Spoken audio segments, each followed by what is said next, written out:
बिहारी शब्द को मैंने पाया कि बड़ा अपमान का सूचक है और उसने कहीं न कहीं मेरे मन में एक भावना को जन्म दिया कि अपने जीवन काल में कुछ ऐसा ज़रूर करूँगा जिससे बिहारी शब्द को पुनः सम्मान का प्रतीक बना सकूँ। उस समय बंदूक मेरे ओर थी और डिस्टेंस हार्डली समझिए कि 5 फीट रही होगी। 5 फीट चल गई होती तो कहाँ आज पॉडकास्ट होता है, फिर तो वहीं ऊपर चले गए होते। लेकिन ईश्वर जब किसी को निमित्त बनाता है तो चीज़ें अपने आप बदलती हैं। तो संतरी जो था, अगर वो फायर कर दिया होता तो आज बात कुछ और रहती, लेकिन संतरी भी डर गया। तो ही वाज नेवर एक्सपेक्टिंग कि पुलिस यहाँ आ जाएगी, एसपी आ जाएगा, पुलिस आ जाएगी। एसपी को तो जानता भी नहीं होगा, सिविल गाड़ी में थे। ही वाज लाइक अरे पुलिस सुबह 5 बजे, ही आल्सो रैन। लेकिन जब पहुंचे तो मैंने देखा एक व्यक्ति राइफल लेके खड़ा है, हरी रंग की वर्दी पहने हुए है, ऊपर काला साफा बंधा हुआ है। And for a moment seeing that rifle, मुझे लगा कि ये तो यहाँ कैसे, मैंने किसी की ड्यूटी तो यहाँ लगाई नहीं है, ऊपर तो कोई पोस्ट है नहीं। और सेल्फ लोडिंग राइफल देखकर आपको लगता है पुलिस का आदमी है। पुलिस का आदमी, राइफल तो पुलिस से लूटी हुई थी। तो इससे जब तक सोच ही रहे थे तब तक ड्राइवर चिल्लाया कि माओवादी है। जब 9th में जब बिहारी बोल के चिढ़ाए गए ना, और तब से मन में जो बात आई कि बिहार के लिए कुछ करना है, उसी ने मुझे IIT भी पहुंचाया, उसका BPSC भी कराया। और आज भी जो कर रहा हूँ कहीं ना कहीं it's inspired by that very.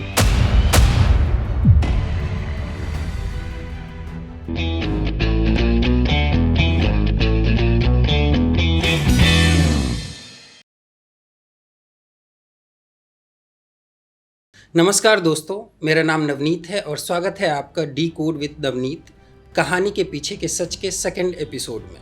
और मेरे साथ बात करने के लिए आज हैं ऐसे शख्स जो न सिर्फ करोड़ों युवाओं के मार्गदर्शक हैं, न सिर्फ उनके रोल मॉडल हैं, बल्कि इंस्पिरेशन है। वो किसी पहचान के मोहताज नहीं है। आइए स्वागत करते हैं IPS विकास वैभव सर का। जी नमस्ते। नमस्कार सर, स्वागत है आपका। और सबसे पहले थैंक यू वेरी मच आज हमारे सेकंड एपिसोड के लिए ही आने के लिए। लोग अक्सर चाहते हैं कि जो एस्टेब्लिश्ड पॉडकास्ट है या एस्टेब्लिश्ड जर्नलिस्ट हैं उनके साथ ही इंटरव्यू देना चाहते हैं, लेकिन आपके जैसे शख्सियत, आपके जैसे महान लोग जो आज करोड़ों युवाओं को, न सिर्फ युवाओं को, समाज के हर वर्ग के लोगों के लिए एक इंस्पिरेशन है, वो मेरे सेकंड पॉडकास्ट के सेकंड एपिसोड के लिए आने के लिए हामी भरी। इसके लिए बहुत बहुत धन्यवाद। नवनीत जी, आपको मैं शुभकामनाएं देना चाहता हूँ। पॉडकास्ट भले सेकंड हो, लेकिन आपके इंटेंशन बड़े क्लियर होने चाहिए। अगर क्लियर होंगे निश्चित आपके पॉडकास्ट भी सफल होगी, लाइफ में भी आप सफल होंगे। Thank you very much sir. और आपके मुंह से ऐसे शब्द मोटिवेट मुझे तो करते ही हैं, और आज सामने बैठ के आप बोल रहे हैं तो बहुत बहुत धन्यवाद सर। सर, आपकी जीवन जो है एक कहानी है। अगर मूवी डायरेक्टर होता तो मुझे एक ही जीवन में कहानी के हर पहलू मिल जाते आपके लाइफ में।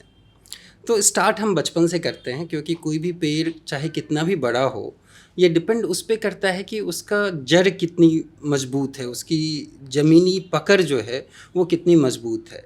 तो ये मैं आपसे पूछे बिना मैं समझ सकता हूँ कि आपके जो संस्कार हैं, आपके जो परवरिश है, वो बहुत अच्छा है। आपके जो गार्जियन परिवार, माता पिता होंगे, उन्होंने बहुत मेहनत किया होगा, उन्होंने बहुत अच्छे संस्कार दिए आपको। तो मैं समझना चाहता हूँ कि आपका प्रारंभिक जीवन जो था वो कैसा रहा, उसमें आपके अनुभव कैसे रहे, जो आप इतने महान विचारक के रूप में, मेरे लिए तो आप एक विचारक हैं, वो एक विचारक के रूप में उभर कर आया है। देखिए, मेरे जीवन में चेंज एक बड़ा इंटीग्रल पार्ट रहा है। तो मेरा जन्म हुआ था दरभंगा में, मेडिकल कॉलेज में। रहने वाला मैं बीहट का हूँ, बेगूसराय डिस्ट्रिक्ट में। और मेरे पिताजी ने इंजीनियरिंग की थी BIT सिंदरी से। तो जब वो पास आउट हुए उसी समय लगभग मेरा जन्म हुआ था, नवंबर 79 में। और 1 साल पिताजी वहीं बरौनी में काम करते रहे, और उसके बाद उनकी जॉब लगी इंडियन ऑयल कॉरपोरेशन में। तो फिर गुवाहाटी चले गए। हम लोग भी नेचुरली उसके बाद गुवाहाटी चले गए। Of course. तो पहला चेंज आया जब बरौनी से शिफ्ट हुआ गुवाहाटी। और उस टाइम आपकी एज क्या होगी? उस टाइम 1 साल के थे जब गुवाहाटी पहुंचे थे। तो उस समय को कुछ याद भी नहीं, लेकिन जब से होश मैंने संभाला तो ब्रह्मपुत्र के किनारे रहते थे जी। और यादें बड़ी अच्छी हैं। और मुझे लगता है कि क्लास 1 तक वहीं पढ़ाई हुई। क्लास 2 में जब आए थे फिर दोबारा बरौनी आना हुआ था। बचपन की यादें गुवाहाटी से भी जुड़ी हैं और उसके बाद बरौनी से भी जुड़ी हैं। तो बरौनी में किस स्कूल में आपकी पढ़ाई हुई? बरौनी में सेंट पॉल स्कूल था उस समय, रिफाइनरी टाउनशिप में। तो रिफाइनरी टाउनशिप में ही रहते थे, बगल में स्कूल था। उस स्कूल का बड़ा रोल रहा है जो भी आज मैं हूँ, क्योंकि मेन स्कूलिंग जिसको कह सकते हैं, क्लास 2 से लेकर 8 तक। मैं बस एक चीज़ ऐड करना चाहूँगा, मेरी स्कूलिंग भी KVIOC से हुई है। हाँ, तो लगभग सेम कैंपस था जी। अब वो स्कूल शिफ्ट हो गया, अब आजकल DAV आ गया। बट वो स्कूल जब था उस समय काफ़ी, मुझे लगता है उस समय जो भी पढ़े उस स्कूल से, तो उन्होंने कुछ न कुछ उस प्रकार का ग्रहण किया कि लाइफ में बहुत अच्छा कर रहे हैं। जी। तो वो प्रारंभिक शिक्षा थी। उसके बाद आप आईआईटी कानपुर गए। तो सर मेरा मानना है कि कोई बंदा जब आईआईटी करता है तो वो अपने आप में एक चीज़ अचीव कर लेता है। तो आप आईआईटी कानपुर से पास होने के बाद आपको वो फेज़ मन में नहीं आया कि चलो ठीक है अब आईआईटी से पास कर गए, अब अच्छी नौकरी करते हैं, कुछ अच्छा काम करते हैं, वो ना करके आप यूपीएससी में आ गए, ऐसा क्या था? देखिए, आईआईटी तो बाद में पहुंचे थे। जैसे मैंने कहा, change is an integral part. जी जी तो जी मैंने पूरे स्कूल जीवन में आई स्टडीड इन 7 स्कूल्स। जी तो शुरुआत तो गुवाहाटी से हुई थी, जी। बरौनी में फिर आए थे, सेंट पॉल्स में थे। सेंट पॉल्स के बाद कुछ दिन केवीआईओसी में भी पढ़े थे। उस समय पिताजी की पोस्टिंग हो गई थी भोपाल। जी। तो वहाँ जाकर नए स्कूल में एडमिशन ज़्यादा आसान होता है यदि केंद्रीय विद्यालय में केंद्रीय पढ़ते। विद्यालय में तो 8th के बाद कुछ दिन 9th में वहाँ पढ़े, और फिर भोपाल जब शिफ्ट हुए तो 9th में ही वहाँ पर केंद्रीय विद्यालय बैरागढ़ भोपाल में मेरी एजुकेशन हुई। एजुकेशन में। और चेंज जब स्कूल का हुआ, जगह का हुआ, तो एक बड़ा सरप्राइजिंग फैक्टर वहाँ पे ये था, जो मैंने अक्सर अपने इंटरव्यूज़ में बताया है, कि बिहारी शब्द को मैंने पाया कि बड़ा अपमान का सूचक है, और उसने कहीं ना कहीं मेरे मन में एक भावना को जन्म दिया कि अपने जीवन काल में कुछ ऐसा जरूर करूँगा जिससे बिहारी शब्द को पुनः सम्मान का प्रतीक बना सकूँ। बिल्कुल। और इस बात को लेकर ही उसके बाद से जो भी यात्रा मेरी चली है, इट चेंज फ्रॉम भोपाल। तो आईआईटी भी जब पहुँचे तो आईआईटी इसलिए पहुँचे थे, मुझे लगता था कि सबसे अच्छे कॉलेज में पढ़ेंगे जी। तो लोग मेरी बातों को अच्छे से सुन सकेंगे। Right sir. और तो मैंने देखा कौन है सबसे अच्छा कॉलेज, तो मुझे आईआईटी का उस समय पेपर में ऐड आया करता था जी कि अलग अलग कोचिंग इंस्टीट्यूट्स का आता था कि यहाँ Right. पढ़ेंगे। तो दैट स्ट्रक मी। साइंस में अच्छा था, तो 9 तक तो भोपाल में ही थे। उसी समय मैंने मन में बना लिया था कि आईआईटी जाना है। उसके पहले से मन में था कि यूपीएससी करना है, जब बरौनी में थे। उसका कारण कुछ और था, उस पर भी एक कहानी है। जी जो मेरा ननिहाल पड़ जाता है समस्तीपुर डिस्ट्रिक्ट में, जी पचपेका एक गांव है, उसके बगल में 3 किलोमीटर दूर पांडव स्थान है। तो पांडव स्थान एक आर्कियोलॉजिकल साइट है, जहाँ पर अभी कुछ साल पहले, इनफैक्ट 2010 में एक्सकेवेशंस हुए थे, जिसमें पाया गया कि ऑलमोस्ट 4500 BC जी से सिविलाइजेशन वहाँ पर लगातार चल रही है। जबकि अभी तक बिहार की हिस्ट्री में हम लोग 1000 BC से पीछे 1000 नहीं गए। नहीं गए। लेकिन 4500 BC से लगातार जो सिविलाइजेशन की बात आई, ये पाण के एक्सकेवेशन या पांडव स्थान जिसको कहते हैं, जी। आई। और उस साइड से मेरा एसोसिएशन इस प्रकार रहा कि 91 में जब वहाँ पर पहली बार इस प्रकार से किसी किसान को खुदाई में कुछ मिला था, तो पूरे क्षेत्र में हल्ला हो गया जी कि खजाना मिल रहा है, सिक्के मिल रहे हैं, जी और लोग खोदने लगे यत्र तत्र जहाँ जिसकी जी, जी। मर्जी हो रही थी। और मैं बड़ा चिंतित था कि इतना हिस्टोरिक साइट ऐसे ही अगर इस बर्बाद प्रकार हो रहा है। रहा तो कुछ बचेगा ही नहीं। जी लेकिन एक रात मुझे याद है, सोए भी नहीं थे। लेकिन नेक्स्ट डे डिस्ट्रिक्ट एडमिनिस्ट्रेशन ने उस समय पुलिस की प्रतिनियुक्ति कर दी, और everything was in semblance. Right. तो उस समय मुझे लगा कि भाई कोई व्यक्ति ऐसा है जो गड़बड़ हो सकता है, हो उसको रहा हो, उसको रोक सकता है, तो क्यों ना ऐसा बना जी। जाए। ये बात मन में थी। उस बीच में भोपाल आए तो मैंने देखा बिहारी शब्द बड़ा पटा है, जी जबकि बिहार से मैं हूँ। उस समय चाणक्य सीरियल आया करता था, तो मैंने देखा बिहार से ही अखंड भारत का साम्राज्य बना। बिल्कुल। उस समय इतिहास को जब पढ़ता और घूमता भी था, तो पास में घूमने सांची गए थे। जी सांची के पास विदिशा जब पहुंचे, बिल्कुल। तो पता चला कि अशोक कभी यहीं भेजे गए थे पाटलिपुत्र से। जी तो मन कहने लगा कि जब पाटलिपुत्र इतना महान था, अखंड भारत के साम्राज्य का केंद्र था, तो मैं क्या कर सकता हूँ। तो बात वही थी कि बेस्ट कॉलेज से एजुकेशन करना है और फिर बिहार में कुछ कंट्रीब्यूट करना कुछ है। कंट्रीब्यूट करना। तो उसी हिसाब से चेंज फिर आया। 10th में जब आए तो पिताजी की पोस्टिंग हो गई दिल्ली। दिल्ली। और दिल्ली आए तो केंद्रीय विद्यालय नोएडा में मेरी पढ़ाई हुई। जी केंद्रीय विद्यालय से केंद्रीय विद्यालय बड़ा आसान था। राइट। 10th वहाँ से हुआ, अच्छे नंबर आए, फिर हुआ कि दिल्ली के सबसे अच्छे स्कूल में जाना है। जी तो उस समय सरदार पटेल विद्यालय आज भी बिल्कुल। Is one of the best schools. One of the best. तो उसमें मैं अपीयर हुआ था, एडमिशन टेस्ट में सिलेक्शन हुआ, तो 11th-12th मैंने वहाँ से की। उसी समय आईआईटी की भी तैयारी कर रहे थे, तो स्कूल और आईआईटी की तैयारी साथ साथ, बड़ा समझ सकते हैं कितना हेक्टिक बिल्कुल रहा होगा। बिल्कुल बिल्कुल। और रहते तो नोएडा में, जाना होता था दिल्ली। दिल्ली। तो प्रतिदिन करीब 1.5 से 2 घंटे की ट्रैवलिंग सुबह होती थी और सेम लौटते समय होती थी। It was a very hectic phase of my life. और उस समय, लेकिन उस समय का पूरा उपयोग करना, बस में भी जा रहे हैं तो पढ़ते जाना, जी या जहाँ जो समय मिलता है, क्लास में भी ब्रेक हुआ तो उसमें भी पढ़ते। तो इस तरह से मेरा 2 साल बीता, क्योंकि मेरे मन में कमिटमेंट था कि पहले प्रयास में ही आईआईटी पहुँचना है और मुझे कोई कोचिंग नहीं करनी है। कोचिंग नहीं तो करनी। कोचिंग में कर रहा था, इनफैक्ट एक कॉरेस्पॉन्डेंस कोर्स लिया था मैंने, जी क्लासरूम कोचिंग मैंने नहीं की थी। तो it was a very hectic phase. तो बड़ी परिश्रम के साथ मैंने उसमें आईआईटी की परीक्षा दी 1997 में, और जब देकर आए तो बड़ा अच्छा गया था। लेकिन बाद में पता चला कि पेपर लीक हो गए। तो पेपर लीक का केंद्र अपना बिहार था, तो मन में कहीं ना कहीं बिहार चुभ रहा था। बिहार चुप रहा। 9th में आए तो बिहारी बोल के चिढ़ाए गए। 12th में जब मैंने आईआईटी की तैयारी की तो पेपर लीक हुए, केंद्र बिहार था। मन में एक बड़ा कॉन्ट्रडिक्शन था कि तब का बिहार और अब का बिहार। अब का बिहार। तो पुरानी बातें बड़ी इंस्पायरिंग थी, लेकिन वर्तमान में देखता तो उस समय आपको याद होगा, अगर 97 के आसपास आप जाएं पीछे, जी। तो बिहार में बड़ा उथल पुथल चल रहा था। बहुत ज़्यादा लोग घर से और निकल नहीं पा रहे लॉ एंड थे। ऑर्डर की बड़ी स्थिति विकट थी, अजीब अजीब रैली चल रही थी, जी। कास्ट वायलेंस हो रहा था। बिल्कुल। और उस समय मैं तैयार हो रहा था कि बिहार के लिए कुछ करना कुछ है। करना है। तो खैर IIT पहुंचे, दूसरी बार परीक्षा हुई और कानपुर आए। उसमें भी एक संयोग है कि नॉर्मली व्यक्ति दिल्ली में रहता है तो चाहता है दिल्ली IIT में हो जी। या मुंबई IIT में हो। तो मेरा भी ऐसा ही था, कानपुर मैंने सोचा नहीं था, जी।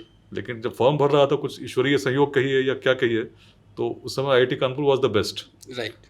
लेकिन मैंने भी उसी प्रकार से भरा और रैंक जो मेरी आई थी 574 थी, मिला IIT कानपुर में मैकेनिकल इंजीनियरिंग। और जब IIT कानपुर आया तो पहली बार उस समय यही मन में आया कि शायद बचपन से UPSC देने का मन था, और IIT कानपुर में उस समय UPSC में काफ़ी लोग सेलेक्ट होते थे। काफ़ी सेलेक्ट होते थे उसमें। मुझे लगा हो सकता है ईश्वर कुछ चाहते हों। तो खैर IIT पहुँचे, फर्स्ट ईयर में आए तो तैयारी चलने लगी। काफ़ी पढ़े थे, मेरे मन में था कुछ जीवन में केवल पढ़ते रहे, समाज से नहीं जुड़े तो क्या करेंगे। तो IIT में मैंने समाज से जुड़ना शुरू किया। अच्छा, समाज से जुड़ना आपने समाज IIT से के जुड़ना समय से ही शुरू किया करी? और समाज से लोगों से जुड़ना शुरू किया। जी। तो इनफैक्ट फर्स्ट ईयर में भी इलेक्शन लड़े, अनअपोज जीते। सेकेंड ईयर तो में ये उसी वक्त से उसी चलता आ वक्त में रहा था है। कि अब अपने डोमेन को थोड़ा बढ़ाना है और समाज में कुछ योगदान करना है, तो उसकी तैयारी अभी से करनी जी। है। तो I should be able to influence people, I should be able to portray my thoughts, and I should be able to convince them. तो मैं एक सेकंड आपको यहाँ पे डिस्टर्ब करना चाहूँगा, और मैं जो लोग देख रहे हैं हमारा पॉडकास्ट उनको बताना चाहूँगा कि एम क्लियर होना चाहिए, हमारा टारगेट क्लियर होना चाहिए, और उसके लिए कोशिश बचपन से ही करना चाहिए। ये नहीं कि हम ये बन जाएंगे तब ये करेंगे। जैसा आपने भी बोला कि उसी समय से लोगों से बात करना, कैसे बात करना है, कैसे कन्विंस करना है, कैसे परसुएड करना है, ये एक बहुत बड़ा। 9th में जब बिहारी बोल के चिढ़ाए गए ना, जी। और तब से मन में जो बात आई कि बिहार के लिए कुछ करना है, उसी ने मुझे IIT भी पहुंचाया, उसका UPSC भी कराया, और आज भी जो कर रहा हूँ कहीं ना कहीं it's inspired by that very fact और दैट वेरी फीलिंग, जिसने मुझे तब उस समय इस रूप में सोचने को विवश किया। मैं एक छोटी सी कहानी बताना चाहूँगा। मैं कुछ दोस्तों के साथ दिल्ली में जा रहा था और मैं +2 में था, तो रिक्शा वाले को बुलाना था। तो मेरा दोस्त बहुत अच्छा दोस्त है आज भी, और बोलता है ए बिहारी। मैं बोला किसको बुला रहा है? रिक्शा वाले को। तो बिहारी क्यों बोल रहा है?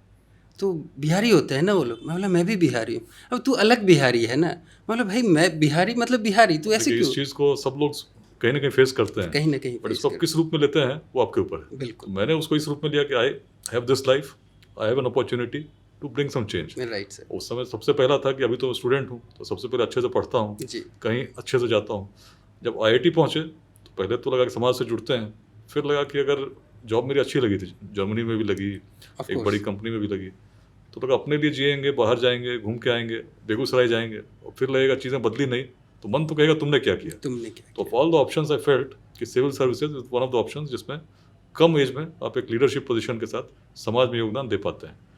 तो थर्ड ईयर के बाद मैंने तैयारी शुरू कर दी थी, और जब IIT से निकले पहली बार मैंने परीक्षा दी, और उसके बाद 2002 में मेरा सिलेक्शन हुआ, 2002 एग्ज़ाम में, और 2003 बैच मिला IPS, rank 60, cadre Bihar. That was one of the defining moments, जब मुझे लगा कि जो मैं चाहता था ईश्वर ने मुझे उस रूप में दे दिया कि भाई अब तुम जाओ Bihar and try to contribute to the change. उस समय भी बिहार की स्थिति बहुत अच्छी नहीं थी, but Bihar was in the process of change. 2003 में जब मेरा सिलेक्शन हुआ, 2004 के एंड में बिहार आना हुआ। ट्रेनिंग की डिस्ट्रिक्ट मुझे अलॉट की गई थी भागलपुर, और उस समय आजकल मैं किताब लिख भी रहा हूँ अपने बारे में। तो पटना से भागलपुर जब गए थे तो पहले रात में रुके थे।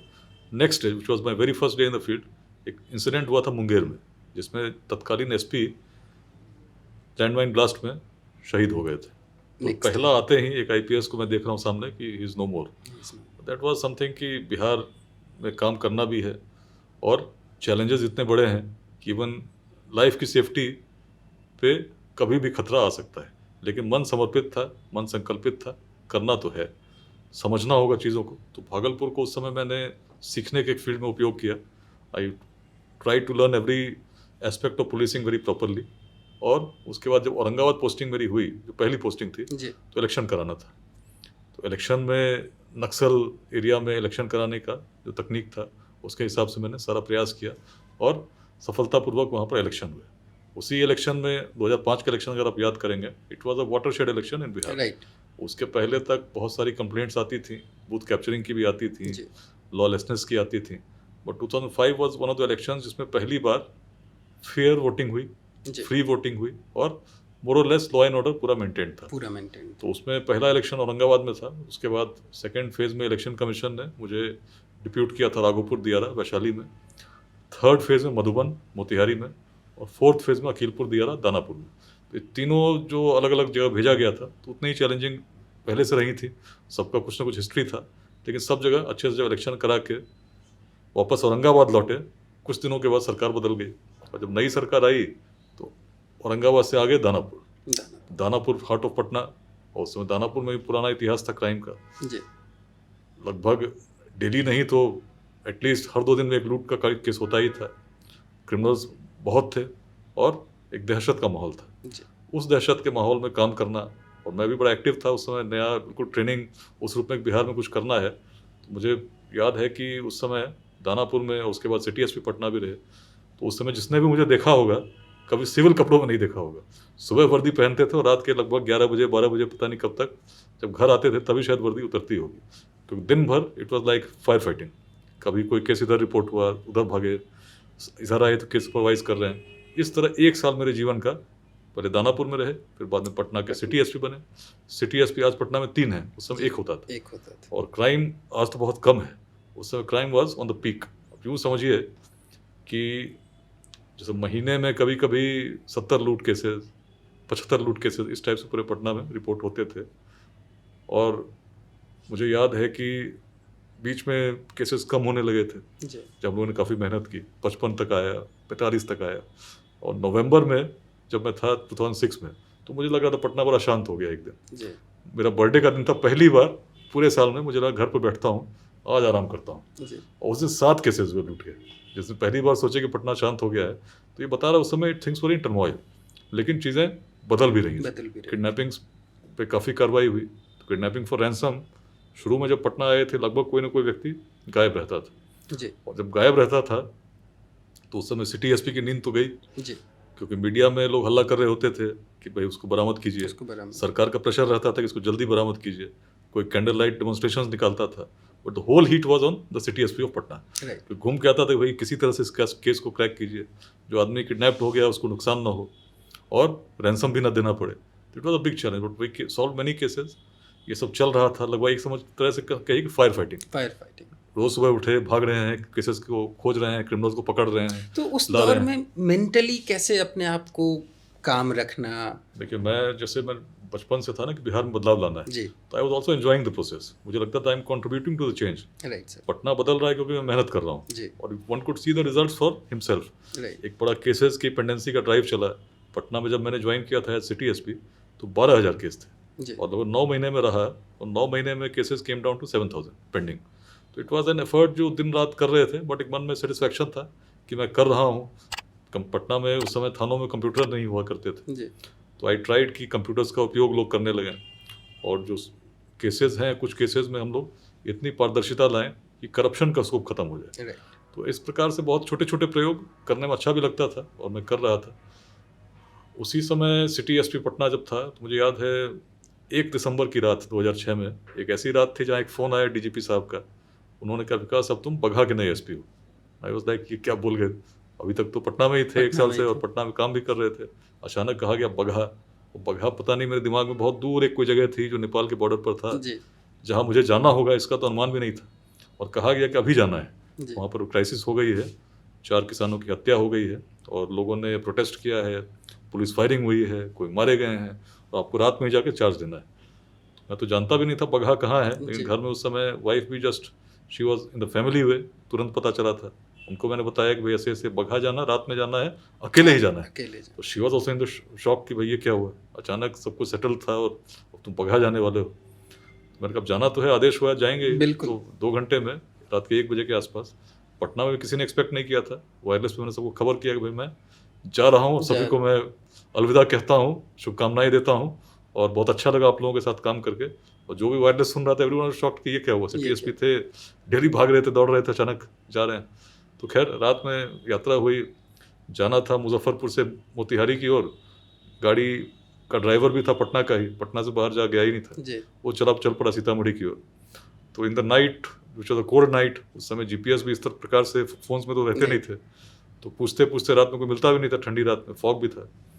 तो भटकते भटकते सुबह 10 बजे के आसपास बेतिया पहुँचे, और बेतिया में मेरे एक मित्र थे, तो उनसे फिर साथ में ब्रेकफास्ट हुआ, और दिन के 3 बजे फिर बगहा पहुँचे, जिसमें रोड आप समझिए कि 60 किलोमीटर की यात्रा में 4 घंटे लगे। रोड इतना ख़राब था, और जैसे चंद्रमा पे क्रेटर्स होते हैं तो वैसा ही रोड था कि हिलते डुलते, दोनों तरफ गन्ने का खेत, और अब पहुँचे। और बगहा जब पहुँचे तो बड़ी भीड़ जमा थी। इंसिडेंट हुआ था, आईजी थे, डीआईजी थे, डिविजनल कमिश्नर थे, डीएम भी वहाँ बेतिया में रहते तो वही पहुँचे हुए थे, और I was a young SP. तुरंत मैंने चार्ज लिया, और लोगों की एक्सपेक्टेशन बहुत ज़्यादा थी कि अब बगहा में कुछ बदलाव आएगा जी। लेकिन जो सीनियर ऑफिसर्स थे उनको लगता था कि बहुत बदलाव नहीं आएगा, क्योंकि बगहा तो भाई बड़ा बदनाम रहा है, तो बगहा है और उसको ये तो बच्चा है, अंग्रेज मिनी चंबल कहते थे। वहाँ व्हाइट पैंथर ऑपरेशन चला, ब्लैक पैंथर चला जी। और लोग कहते थे कि महर्षि वाल्मीकि की भूमि है। याद कीजिए महर्षि वाल्मीकि पहले क्या थे, तो वाल्मीकि पहले क्या थे अगर याद करेंगे तो लोग कहते थे रत्नाकर के नाम से जाने जाते थे। तो तब से क्राइम चल रहा है, और अंग्रेज अधिकारी ने लिखा था यूनिवर्सिटी ऑफ क्राइम उस दियारे को, तो लोग मानते थे नहीं, बट यह था कि एसपी बदला है तो लोग शांत हो जाएंगे, चलो ठीक है। बट मैं तो भाई बदलाव करने आया था, मैं तो इसलिए तो आया नहीं था कि भाई जा रहा हूँ और पोस्टिंग एंजॉय करनी है। तो पहुँचे बगहा में उस समय टर्मोइल था ही, लेकिन धीरे धीरे 6-7 दिन में चीज़ें शांत हुई। समझने का मैं प्रयास कर रहा था क्यों क्राइम है, कैसे रुक सकता है, पैटर्न्स क्या हैं। इसी बीच में 2 लोग किडनैप हो गए, और जब किडनैप हुए तो दिमाग एकदम वैसा होता है ना, पटना से आए हो, पटना में किडनैपिंग का मतलब नींद गई। बगहा में जब किडनैपिंग हुई तो उसी प्रकार नींद गई। तो मैंने फ़ोन किया पुलिस हेडक्वार्टर, तब कहा कि विकास अब तुम पटना में नहीं हो, चले आए हो बगहा, आराम से रहिए, कुछ दिन बढ़िया से एंजॉय कीजिए, आपको भी कहीं पोस्ट अच्छी जगह कर दिया जाएगा। तब मन कहने लगा जिस बात को लेकर बिहार आए थे, अगर बगहा में चेंज नहीं ला पाए तो फिर तो बेकार है, फिर तो इससे बढ़िया जर्मनी में जॉब करते। तो आए थे तो संघर्ष करने आए थे, तो let's try. And then I started delving deep. तो मैंने पाया कि करीब 320 एकड़ ज़मीन पर क्रिमिनल्स गन्ना लगाया करते थे। तो मुझे लगा इसको अगर टारगेट करेंगे तो इकोनॉमिकली तो ये लोग चले जाएंगे, और फिजिकली उस समय अकेले ही थे, वाइफ पटना में ही रहती थी, तो मुझे लगा कि मैं घूम सकता हूँ, फ्रीली जा सकता हूँ। तो लगभग आप समझिए यूँ कि शुरू के 2 महीने में ऑलमोस्ट 70% रातें मेरी बाहर बीती थी। I used to roam around the forest, roam around the दियारा इन द नाइट। उसका इम्पैक्ट ये हुआ कि रात में कहीं भी जाकर सो जाते थे, स्लीपिंग बैग्स ले लिए थे, तो क्रिमिनल्स को लगता था कैसा एसपी आ गया है, ये तो इतना मोबाइल है, कहाँ से निकलेगा, कहाँ जाएगा। तो एक हैवॉक क्रिएट हुआ। साथ में गन्ना कटा, तो करीब 25 लाख रुपए सरकार के खजाने में जमा हुए, जो क्रिमिनल्स के पास जाता है। इकोनॉमिकली दे वर शटर्ड, कुछ एनकाउंटर्स हुए हमारे, एंड देन मुझे मालूम था इससे कुछ होगा नहीं, कुछ दिन शांत रहेगा, फिर ये तो पुराना चला आ रहा है। तो मुझे लगा कि जब तक जो सोच है उसको नहीं बदलेंगे तो चीज़ें नहीं बदलेंगी। And then we started talking to the families of the criminals. उनको हम लोग समझाने लगे कि रत्नाकर यदि रत्नाकर ही रहते तो विश्व किस वाल्मीकि को जानता है। One positive change can transform someone into someone who can be praised by the society. और एक छोटी सी बात जो उस जगह से जुड़ी हुई थी, उसके इतिहास से जुड़ी थी। एक ही एग्जाम्पल नहीं दिया हम लोगों ने, हमने और भी एग्जाम्पल दिया। हमने कहा देखो चंपारण वो भूमि है जहाँ कभी भगवान बुद्ध भी जब आए थे उसके पहले राजकुमार सिद्धार्थ थे। यहाँ पर उन्होंने अपने वस्त्र त्यागे और एक नई यात्रा पर निकले। This is the land of change. और उसी प्रकार महात्मा गांधी तो बाद में महात्मा गांधी जाने गए, जब यहाँ पर आए थे उनको लोग बैरिस्टर मोहनदास करमचंद गांधी के नाम से जानते थे। बट इस जगह में उन्होंने भी एक बड़ा परिवर्तन देखा, और उन्होंने सत्याग्रह को पहली बार यहाँ पर सफल होते देखा। तो it's a land of change. और इसी संदेश के साथ जब हम लोग बात करने लगे तो it actually had an impact. पहले एक क्रिमिनल ने सरेंडर किया, एंड धीरे धीरे श्रृंखला बन गई। 27 गैंग्स सरेंडर्ड, और किडनैपिंग जो 150, 200, 100, 70 हर साल होती थी, इन 2008 इट केम डाउन टू 0। तो मैं जब गया तो उससे पहले भी काफ़ी किडनैपिंग्स होती थी। अपने सामने मैंने देखा कि जब इस प्रकार से समाज से जुड़ते हैं, समाज को उसके ही संदेश के साथ, विरासत के साथ जोड़ते हुए इंस्पायर करते हैं, तो चीज़ें बदलती हैं। Bagaha was successful. उसके बाद मेरी पोस्टिंग हो गई रोहतास। तो अभी कभी बगहा जाना होता है? अगर जाते हैं तो वहाँ के लोगों से मिलते हैं या बात होती है कुछ? देखिए Bagaha gave me a surprise of my life. मैंने तो वहाँ पर चीज़ों को बदलते देखा सामने से जी। सालों बाद 2008 में बगहा छोड़ा था मैंने, उसके बाद भी एक बार 2011 में जाना हुआ था। जब एनआईए जा रहा था तो उसके पहले लगा कि एक बार जगह होके जाता हूँ। नारायणी से बड़ा जुड़ा हुआ हूँ, जो नदी है वहाँ पर जी। गंडक नदी। और इनफैक्ट उसके बाद जब लौट के आए तो 2016 में भी गए और 2015 में भी बगहा एक बार गए थे विंटर्स में। 2017 में सरप्राइज ये मिला कि लोगों ने एक चौराहे का नाम विकास वैभव चौराहा रख दिया। वाह। It was like you are living and you are finding a place in on the earth which has been named after you. उसकी कहानी यही थी कि क्राइम काफ़ी था। क्राइम जब शांत हुआ तो लोगों ने वहाँ, हमारे एक परिचित वहाँ गजेंद्र यादव जी हैं, he is known as tree man, तो उन्होंने अभी तक लाखों पेड़ लगाए हैं और उन्होंने ही मूल रूप से उस जगह को संरक्षित करके जब नाम दिया गया तो मुझे बड़ा it was like goose bomb moment होता है ना जिसको आप कह सकते हैं कि भाई ये क्या हुआ।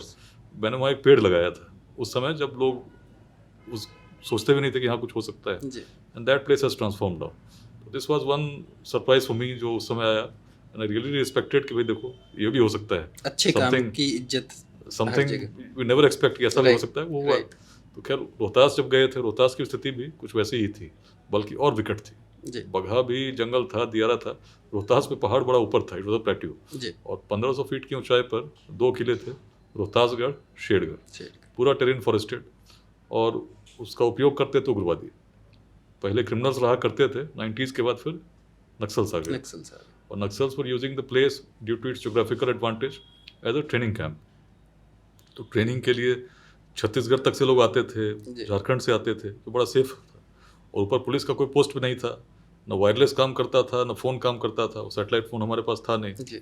इस स्थिति में रोड भी बड़े ख़राब थे, लेकिन मन संकल्पित था कि चेंज लाना है। बगहा को मैं बदलते देख चुका था। तो रोहतास जब पहुँचे तो इनिशियली सरप्राइज के साथ पहाड़ पे 3 बार मैंने घूमा था। रोहतास के लिए सबसे पहले गया, कुछ गाँव में गया था, एक गाँव बाकी था। तो 3 सितंबर 2008 को सोली गाँव है जहाँ सुबह जब पहुँचे थे तो सामने से इनकाउंटर हुआ। जब पहुँचे थे उस समय गांव 5 बज रहा था और लोग गांव में जैसे नॉर्मली रहते हैं वैसा ही था। एक स्कूल बिल्डिंग थी जिसको मैं देखना चाहता था। मुझे लगता था कि यहाँ पर अगर कैंप लगाएंगे तो शायद यहाँ से अच्छे ऑपरेशन कर सकते हैं। लेकिन जब पहुँचे तो मैंने देखा एक व्यक्ति राइफल लेके खड़ा है, हरी रंग की वर्दी पहने हुए है, ऊपर काला साफा बंधा हुआ है, and for a moment seeing that rifle मुझे लगा कि ये तो यहाँ कैसे, मैंने किसी की ड्यूटी तो यहाँ लगाई नहीं है, ऊपर तो कोई पोस्ट है नहीं, और सेल्फ लोडिंग राइफल देखकर आपको लगता है पुलिस का आदमी है। वो राइफल तो पुलिस से लूटी हुई थी। तो इससे जब तक सोच ही रहे थे तब तक ड्राइवर चिल्लाया कि माओवादी है। एंड देन किस्मत देखिए कि ईश्वर जब चाहता है, उस समय बंदूक मेरे ओर थी और डिस्टेंस हार्डली समझिए कि 5 फीट रही होगी। चल गई होती तो कहाँ आज पॉडकास्ट होता है, फिर तो वहीं ऊपर चले गए होते। लेकिन ईश्वर जब किसी को निमित्त बनाता है तो चीज़ें अपने आप बदलती हैं। तो संतरी जो था, अगर वो फायर कर दिया होता तो आज बात कुछ और रहती, लेकिन संतरी भी डर गया। तो ही वॉज नेवर एक्सपेक्टिंग कि पुलिस यहाँ आ जाएगी, एसपी आ जाएगा, पुलिस आ जाएगी। एसपी को तो जानता भी नहीं होगा, सिविल गाड़ी में थे। ही वॉज लाइक अरे पुलिस सुबह 5 बजे, he also ran inside the school building अपने साथियों को जगाने के लिए। तो इतना टाइम मिल गया कि हम लोग गाड़ी से कूदे, जो भी कवर आसपास दिखा वहाँ, एक स्कूल की बाउंड्री थी, मैं भी वहाँ पर आई टुक कवर, और तब फायरिंग शुरू हुई। तो फायरिंग ऐसी थी कि समझिए कि 30 लोग शायद स्कूल में होंगे और 30 लोग समझिए पूरे गांव में अलग अलग 2-2 के नंबर्स में अलग अलग घर में थे, और सबके पास हथियार थे। तो फायरिंग चारों तरफ से होने लगी। जब फायरिंग शुरू हुई तो हम तो बीच में थे, पीछे मेरे साथ करीब 60 लोग थे, 1-2 एंटी लाइनमैन व्हीकल्स थे, एक बीपी जिप्सी थी और नॉर्मल व्हीकल्स थी। जब फायरिंग शुरू हुई तो सारे ड्राइवर्स कूद के नीचे उतर गए, तो जो गाड़ी जहाँ थी वहीं रह गई। और एंटी लाइनमैन व्हीकल जो थी वो अपने आप, चूँकि वो बुलेट प्रूफ थी, तो उसके पास ये समय था, जो ड्राइवर थे, तो उन्होंने देखा धीरे धीरे रोड छोड़कर खेतों से वो बिल्डिंग की तरफ बढ़ने लगे। इन दैट प्रोसेस लगभग 10 मिनट लगे होंगे। उस बीच 1000 से ज़्यादा राउंड्स फायर हो चुके थे। संयोग ऐसा था, ना मुझे लगा ना किसी और को लगा, और नक्सल्स को भी शायद नहीं लगा। 2 लोग इंजर्ड होते हुए दिखे भागते हुए, बट हम लोग सफलता इसमें यह मिली कि 3 पुलिस राइफल रिकवर हुआ, 1 ट्रैक्टर लोड मेडिसिन। वहाँ पर मेडिकल कैंप चल रहा था करीब 15 दिन से। उन स्थानों पर सरकार का कोई उस तरह का प्रेजेंस था ही नहीं, और लोग भी नक्सल से ही जुड़े हुए थे। लेकिन वहाँ पर पहुँचकर पहली बार हम लोगों ने संकेत दिया कि पुलिस जब चाहे आ सकती है, और it was a very successful operation. उसके कुछ दिनों बाद एक और ऑपरेशन हम लोगों ने प्लान किया, लेकिन उसमें कुछ technical difficulties of communication I, जिससे 2 टीम्स आपस में बिछड़ गई। एक टीम आगे चली गई, एक टीम पीछे रह गई, एक गाड़ी खराब हो गई। और जब दूसरी टीम आगे बढ़ी तो उसको लैंडमाइन ब्लास्ट में एक व्हीकल का नुकसान सहना पड़ा, जो हमारी एंटी लैंडमाइन गाड़ी थी। आज भी उसके अवशेष वहीं पहाड़ पर पड़े हुए हैं। और जब नीचे लौट रहे थे तो फायरिंग में हमारे 1 जवान शहीद हुए, 2 और इंजर्ड हो गए। उस समय मुझे ये लगा कि भाई इस तरह से नहीं चलेगा। We can take risk but we can not take such risk will damage our man. जो मोरल इतना ज़्यादा बढ़ा था, अचानक मोरल फिर देखा मैंने गिर रहा है। मैंने कहा नहीं, ऐसे नहीं, अब जो भी ऑपरेशन होगा मैं खुद जाऊँगा और उसमें मैंने कहा I will take the lead and I will camp, I will not use vehicles, पैदल चलूँगा चाहे जितना चलना पड़े और जिस तरह से करना पड़े। इसका हम लोगों ने नाम रखा ऑपरेशन विध्वंस। It was the biggest operation in Bihar अभी तक का, मैं कह सकता हूँ। करीब 1000 लोग लगे थे इस ऑपरेशन में। रोहतास और कैमूर दोनों जिलों की पुलिस तो लगी ही थी, साथ में सीआरपीएफ, एसटीएफ, अलग अलग कमांडेंट्स आए थे। हम लोगों ने उसको अच्छे से प्लान किया। उस समय पहली बार हम लोग सैटेलाइट फ़ोन लेके गए क्योंकि there was no other communication. तो उससे ही डिस्ट्रिक्ट हेडक्वार्टर से या पटना से बात होती थी। मेरी वाइफ से भी बात करने का वही तरीका था, बताने के लिए कि सब ठीक है, सब ठीक। और उसको लेकर हम लोग करीब 3 रातों का पहला ऑपरेशन हुआ, जिसमें हम लोग गाँव में जाते, वहीं पर रुकते, लोगों को बुलाते, उनसे बात करते। लोग देखकर भाग जाया करते थे। एक गांव ऐसा भी था जहां लोग तो भाग गए, बच्चों को बुलाया तो बच्चे आने लगे, और जब आए तो जा ही नहीं रहे थे। तो क्यों नहीं जा रहे हैं? तो उन्होंने बल्ब कभी नहीं देखा था। दैट वाज इन 2008 में उन्होंने कभी बल्ब नहीं देखा था। तो दैट वाज द सिचुएशन। इतना कटा हुआ गाँव था। वहाँ पर धीरे धीरे जब सबसे बात करते तो सब एक ही बात कहते थे कि हमारे पूर्वज बड़े यशस्वी थे। रोहतास किले का उन्होंने निर्माण तब किया था जब ऐसे संसाधन भी नहीं थे। It was the capital of entire eastern India. तो इस प्रकार की बातों को जब मैंने सुना तो मुझे लगा कहीं ना कहीं बगहा में जैसे हेरिटेज से कनेक्ट करके लोगों से बात हुई तो चीज़ें बदल गई। रोहतास में भी जो बात गोली से नहीं होगी वो बोली से हो सकती है। और तब लोगों से हम लोगों ने इंटरेक्ट करना शुरू किया। हमने कहना शुरू किया कि तुम्हारे पूर्वज इतने अच्छे थे तो आज ऐसी स्थिति क्यों है कि इतना वायलेंस है यहाँ पर, इतनी अशांति है, क्या हम कुछ कर सकते हैं? और यदि करेंगे तो मैंने कहा देखो, इसको टूरिस्ट हब के रूप में हम डेवलप कर सकते हैं।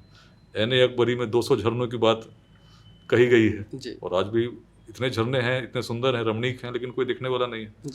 रोहतास किले पर यदि फिर से टूरिज्म स्टार्ट हो जाए तो कैसा लगेगा?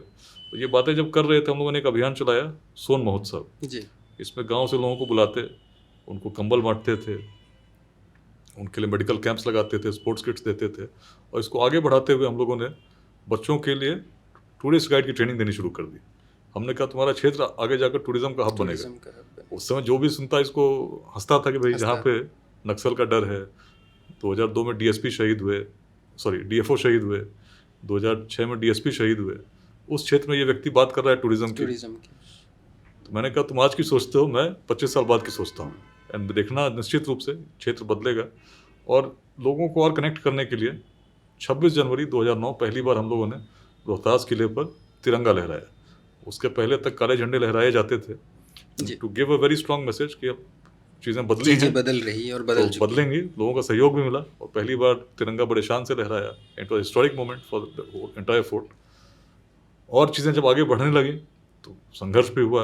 इलेक्शन कभी नहीं हुए थे उस पहाड़ी पर, और पहली बार जब हम लोगों ने इलेक्शन के लिए कंपनी लगाई तो बॉर्डर सिक्योरिटी फोर्स की कंपनी लगी थी। 16 अप्रैल 2009 को इलेक्शन था। 14 अप्रैल की रात को बीएसएफ की कंपनी पर अटैक हो गया। इंडियन प्लेन्स में या इंडियन हार्टलैंड में बॉर्डर पर अटैक हुआ होगा, हार्टलैंड में इंडिया के बीएसएफ की कंपनी पर कभी अटैक उस समय तक नहीं हुआ था। This was a very unique attack जिसमें एक जवान इंजर्ड हुए थे और रात भर फायरिंग चली थी। सैटेलाइट फ़ोन से ही ऊपर से बातचीत हो रही थी। We took control of the situation in the morning, और इलेक्शन उस दिन नहीं हुए। उस दिन चूंकि गोलियां ख़त्म हो गई थी लगभग, उस कंपनी के पास कम थी, और अगर फिर अटैक होता तो शायद मुश्किल रिजल्ट्स कुछ और होते। तो हम लोगों ने कंपनी विड्रॉ की और अगली तिथि रखी गई 9 मई 2009। और आज जो भी सुनेगा उसको विश्वास नहीं होगा, लेकिन 3 बिल्डिंग्स पर इलेक्शन कराने के लिए 1600 जवान लगे, 1600। तो हम लोगों ने पूरे पहाड़ी को अच्छे से घेरा। It was planned as an operation.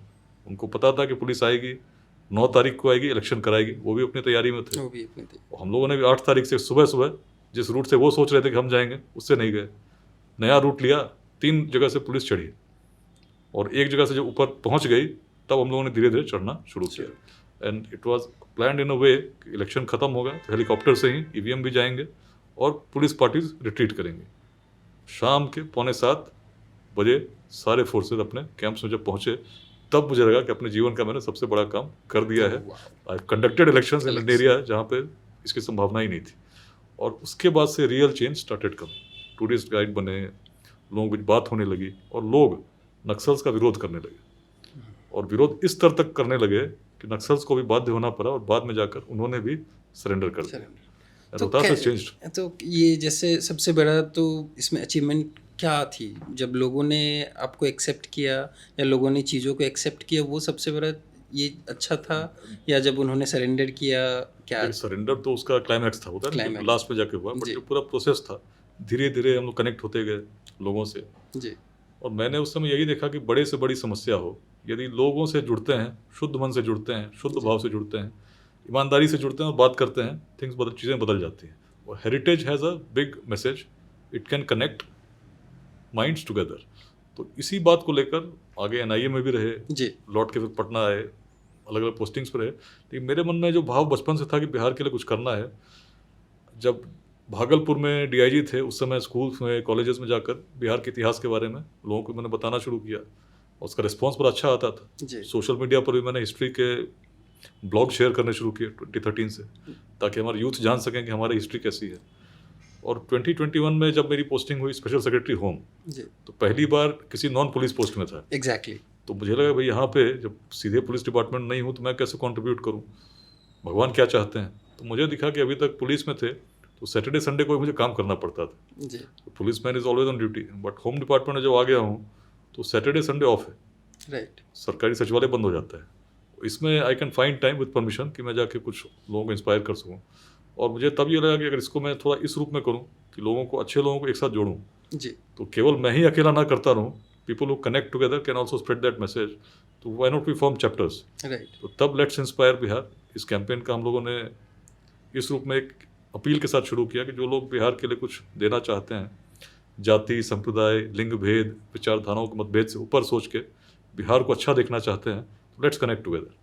और आज 4 साल हो गए, जी 2,30,000 से ज़्यादा लोग इस पूरे कैंपेन के साथ डायरेक्टली जुड़े हुए हैं। सर, आपके बहुत सारे इनिशिएटिव्स हैं और हर इनिशिएटिव में मैं देखता हूँ लाखों लोग जुड़े हुए हैं, तो उस पे मैं आऊँगा। लेकिन पहले मैं उससे पहले ये पूछना चाहता हूँ, हिस्ट्री में आपका बहुत इंटरेस्ट है, आप स्टूडेंट साइंस के थे, उसके बाद पुलिस फोर्स में थे, तो हिस्ट्री में इतना इंटरेस्ट का रीज़न क्या था? देखिए, जो भी अपने समाज के लिए कुछ करना चाहेगा, जी उसका इतिहास में रुचि होना बड़ा स्वाभाविक है। मैं जी। तो यही देखता हूँ, क्योंकि unless you know the history you can not think about the future. हाँ बगहा और रोहतास दोनों जगह भी हिस्ट्री से ही बदले। जी तो मेरी रुचि बड़ी अधिक थी बचपन से ही। इनफैक्ट सेंट पॉल्स में जब पढ़ते थे तभी हिस्ट्री मुझे बड़ी इंटरेस्टिंग लगती थी।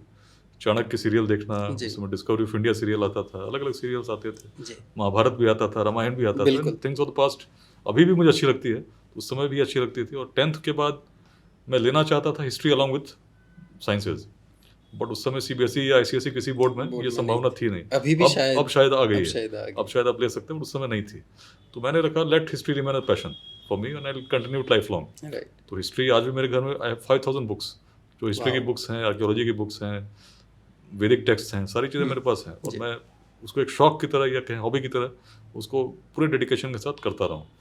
और उसी से कहीं ना कहीं जो परिवर्तन मैं कर पाया हूँ, तो उसमें उसका बड़ा रोल रहा है। जो पर्सपेक्टिव से आम लोग देखते हैं, मेरी जी। पर्सपेक्टिव थोड़ी अलग हो जाती है। जब बगहा को मैं देखता हूँ तो मैं दूसरे तरीके से देखता दूसरे हूँ, तरीके से रोहतास को मैं देखता हूँ एक अलग तरीके से ठीक है। देखता हूँ, because I can connect with the history of the region and connect better with the people. जी तो इसी रूप में लेट्स इंस्पायर बिहार में जिस जिले में जाता हूँ तो वहाँ की हिस्ट्री को भी जानता हूँ, वहाँ के महापुरुषों को भी जानता हूँ, जी and then I connect with the youth in a different way, appealing to them कि जब तुम्हारे पूर्वज ऐसे थे तो आज बिहार ऐसा क्यों है। जी तब जब हम ऑक्सफोर्ड और कैम्ब्रिज से पहले नालंदा में, विक्रमशिला में विश्वविद्यालय बना सकते थे, तो आज क्यों है कि आज बिहार क्यों? में एक भी वर्ल्ड क्लास यूनिवर्सिटी नहीं है। नहीं Can't we make today when we have the technology, we have the resources and we have the knowledge? We are the same descendants of such illustrious ancestors. तो ये बातें जब करते हैं हम लोग तो मन को तो कहीं ना कहीं कचोटती हैं, बिल्कुल लगता है बिहार पिछड़ा क्यों। और जी। बिहारी शब्द सम्मान गाली का क्यों? प्रतीक तो प्राचीन काल से था, जी। आज क्यों गाली बन गया। बिल्कुल सर कारण कोई और नहीं है, कारण हम ही लोग हैं। बिल्कुल अपने आचरण से, अपने व्यवहार से हमने ऐसा किया तभी तो ऐसा हुआ। राइट सर और आज जब बिहार को मैं देखता हूँ तो प्राचीन काल में देखता हूँ जातियाँ थी, उससे ऊपर हम जोड़ना जानते थे। ऐसा जातिवाद तब रहता न तो मगध में नंदवंश आता, राइट और चाणक्य की सोच भी अगर छोटी होती तो चंद्रगुप्त की जाति खोजते, बिल्कुल but we were beyond these things. उससे और पीछे जाता हूँ तो मैं पाता हूँ उपनिषद की भूमि थी, जी वेदांत में कोई भेदभाव था ही नहीं। इसीलिए आप गार्गी को भी पाते हैं as a woman standing in her time and challenging the most learned of those times. और किसी भी व्यक्ति में आप पाते हैं तो महिलाओं में भी जो ऐसी बौद्धिकता बिहार में देखी गई, जी लोगों में देखी गई, जिसमें कि जाति से ऊपर उठकर सोचना एक परंपरा बन चुकी थी। लेकिन आज उसके विपरीत छोटे छोटे भेदों में हम बटे हुए हैं। 10 लोग भी बैठेंगे तो पहली बात यही आएगी कौन किस जाति का कौन है। किस जाति इलेक्शन लड़े जा रहे हैं तो इस बीच बिंदु पर नहीं कि कैंडिडेट कितना योग्य है, वोट देना है तो केवल जाति के नाम पर। जाति के नाम। इन चीज़ों से जब तक बिहार नहीं बदलेगा तो जो डिज़ायर्ड चेंज है बिहार में, आज बिहार सबसे पिछड़ा राज्य है। पर कैपिटा इनकम सिक्किम में 48,000 है, जी। दिल्ली में 38,000 है, तेलंगाना 29,000 है, Right. महाराष्ट्र में, गुजरात में, केरल में 23,000 है और आंध्र प्रदेश में 20,000 है। बिहार में केवल 5,028 रुपीज़ पर 5,000 मंथ है। और अगर इसको बिहार के जो अभी का ग्रोथ रेट है जी 9.2% at constant prices, 14.5% at current prices, correct sir. इससे भी आगे चलते हैं। अगर 15% से हम बढ़ेंगे, simple mathematics will tell you कि 5 साल बाद 5,000 बनेगा 10,000। राइट 10 साल बाद 15% अगर हम बढ़ते हैं, जो कि अपने आप में इम्पॉसिबल सा है, जी लेकिन अगर मान लीजिए हम चले तो भी 10 साल बाद हम पहुंचेंगे केवल 20,000। 20,000 तो 20,000 से आगे तो आज ही भारत के अनेक राज्य हैं। अगर 10 और साल वो बिहार राज्य भी मेहनत तब करता तक है रुकेंगे तो नहीं। वो कहाँ रुकने वाले हैं। जी तो माइग्रेशन की जो समस्या है आज छोटे से रोजगार के लिए, बिहार से बाहर आदमी क्यों नहीं जाएगा? यदि दिल्ली में 38,000 कमा सकता है और बिहार में केवल 5,000 कमाने का अवसर है, कोई भी जाएगा। कोई भी जाएगा, लेकिन बिहार को यदि हम विकसित नहीं करते तो भारत कैसे विकसित हो? बिल्कुल भी नहीं। इसी Possible एम ही को नहीं। लेकर हम लोगों को जगा रहे हैं कि भाई तुम जाति के नाम पर अगर लड़ते रहे, सोचते रहे तो यू विल स्टैग्नेटिंग। तो सर बिहार के लोगों के लिए आपका क्या मैसेज है, क्या करना चाहिए हमें देखिए- एज ए जनरल पब्लिक, हमें क्या करना चाहिए? 3 मंत्र मैंने दिए, जी। शिक्षा, समता, उद्यमिता। जी शिक्षा मतलब हर बिहारवासी शिक्षित हो, जी और शिक्षित मतलब केवल डिग्री वाली शिक्षा नहीं, skilled. We should try to inculcate skills जिससे कि उसको एम्प्लॉयमेंट की ओर, स्वरोजगार की ओर हम बढ़ा सकें कि अपना इतना लर्नेड हो जाए कि खुद अपने लिए रोजगार तलाश सके। समता मतलब जाति, संप्रदाय, लिंग भेद, इन चीज़ों से ऊपर उठकर। ऊपर उठ। और उद्यमिता, which is the key message which I want to give to Bihar, कि अगर केवल सरकारी नौकरी तक हम सोचेंगे, जी केवल कुछ पारंपरिक जॉब्स तक सोचेंगे तो बिहार नहीं बदलेगा। जी इतनी लंबी छलांग लगानी है कि 10 साल भी अगर हम 15% से बढ़ते हैं तो भी बिहार में माइग्रेशन नहीं रुकेगा। जी लेकिन यदि स्टार्टअप्स का मशरूमिंग होना शुरू हो जाए, हर गांव में स्टार्टअप्स लगाएं, ऐसे यूथ को हम स्किल्ड बना सकें। टेक्नोलॉजी, आज जो इमर्जिंग टेक्नोलॉजीज़ हैं, एआई का क्षेत्र है या बहुत सारे अलग अलग जो टेक्नोलॉजीज़ हैं, उसका उपयोग हम करके इस प्रकार से स्टार्टअप्स लगाएं जिसका ग्लोबल इम्पैक्ट हो, जी। तो चीज़ें बदलेंगे। तो सर वी जैसे have to think more imaginatively. और स्टार्टअप्स जब लगें जी। तो आप जानते हैं दुनिया भर में स्टार्टअप में 10% से 40% ही सक्सेसफुल होते हैं, right rest all fail. But Bihar में as a challenge will have to take it up, जो भी स्टार्टअप लगते हैं उसमें और बड़ी संख्या में सफलता मिले। And for that we need to develop an ecosystem, जिसमें कि जो लोग बिहार के हैं, बिहार के बाहर हैं, we should try to create that support network जो हमारे स्टार्टअप्स को सपोर्ट कर सके। सपोर्ट कर सके। और जैसे आपने बताया अभी कंपनी चला रहे हैं सर्विसेज की, जी है ना, तो उसमें बहुत लोगों को एम्प्लॉयमेंट दे रहे हैं। जी तो ऐसे लोग हमारे जो जॉब क्रिएटर्स हों, जी वो are not job seekers, Right. बड़ी संख्या में जब बनेंगे तो ये जो फंडामेंटल गैप है, जी। जो हम लंबी छलांग की बात कर रहे हैं, जी जिसको लीफ फ्रॉगिंग, बिल्कुल तो वो हम कर सकते हैं बिहार में, उसी की आवश्यकता है। बट इसके लिए गांव-गांव में माहौल बनाना पड़ेगा, हर स्कूल में माहौल बनाना पड़ेगा, हर कॉलेज में इंक्यूबेशन सेंटर बनाना पड़ेगा, और वहाँ से ही नया बिहार बनेगा। तो इसमें सरकार की भूमिका को आप कितना अहम मानते हैं? सरकार की भूमिका तो बड़ी महत्वपूर्ण है। जो विजन मैं बता रहा हूँ, ये तो मतलब इस प्रकार से अगर सरकार भी इसको विजन बना के उसी रूप से चले, जी और लगभग सरकार भी इस मोड में है जी कि एंटरप्रेन्योरशिप हो, स्टार्टअप्स लगें। स्टार्टअप पॉलिसी बिहार में 2022 में आई है, लेकिन इसकी सफलता तब मिलेगी जब आम जन भी इससे कनेक्ट हो जाएं और लोग भी इसको अपना विजन बना लें। तो सर मैं ये समझना चाहता हूँ आउट ऑफ पर्सनल क्यूरियोसिटी कि आपने इतना कुछ किया और अभी भी इतना कुछ कर रहे हैं। गार्गी चैप्टर्स है, लेट्स इंस्पायर बिहार है, एंटरप्रेन्योरशिप इन ईस्ट डिस्ट्रिक्ट्स कर रहे हैं, आप बिहार समिट कर रहे हैं, बिहार के बाहर दिल्ली, बैंगलोर, हैदराबाद, हर जगह, दुबई में भी आपने समिट किया है। तो आप पॉलिटिक्स क्यों नहीं ज्वाइन किया अभी तक आपने? अगर आपके जैसे लोगों की ज़रूरत तो हमें हमारे राज्य को है। देखिए, पॉलिटिक्स में अच्छे लोग आने चाहिए, बिल्कुल। और ईमानदार लोग, निस्वार्थ लोग यदि पॉलिटिक्स में आए जी तो बड़ी अच्छी बात है, जी निश्चित होना चाहिए। और ये प्रश्न भी बड़ा स्वाभाविक है। जी लेकिन देखिए, मैं बचपन से वो जो बात है ना कि कुछ ऐसा करना है जिससे बिहारी शब्द पुनः सम्मान का प्रतीक है। बिल्कुल सर। तो केवल आज पॉलिटिक्स में आ जाऊं और ऐसा हो जाए तो हम तो कल ही आ जाएं। जी लेकिन बिहार जिस प्रकार से बटा हुआ है आज जाति में, जी। तो आप देखेंगे कि अच्छे लोग का आना भी बड़ा कठिन है। जी व्यक्ति को 2 ऑप्शन दीजिए कि एक अच्छा व्यक्ति है, योग्य है, ईमानदार है, जी लेकिन उसकी जाति का नहीं है, और दूसरा आदमी भ्रष्ट है, अयोग्य है, लेकिन उसकी जाति का है। तो एक आम बिहार का मतदाता किसको चुनेगा?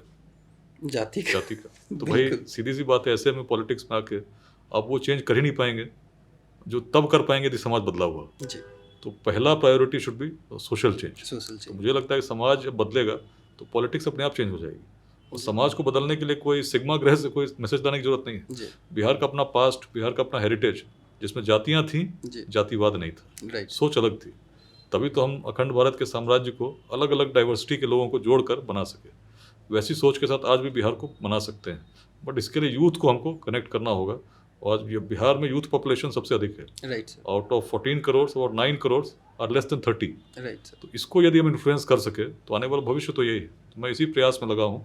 और पॉलिटिक्स को अच्छे लोग आने चाहिए, लेकिन अभी मेरे आने का समय नहीं है। मेरे आने मैं देखता हूँ, और मेरा आना होगा नहीं होगा इट्स ए मटीरियल।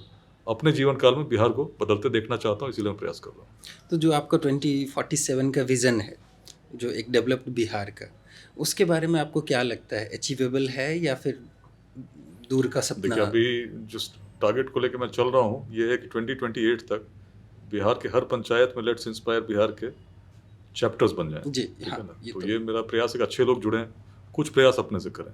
अब कितना सक्सेसफुल हो पाता हूँ इस पर डिपेंड करेगा कि विजन अचीव होगा या नहीं। जी दूसरा विजन है कि गार्गी चैप्टर, गार्गी। महिलाओं का चैप्टर भी हर पंचायत में हम लोग जोड़ सकें।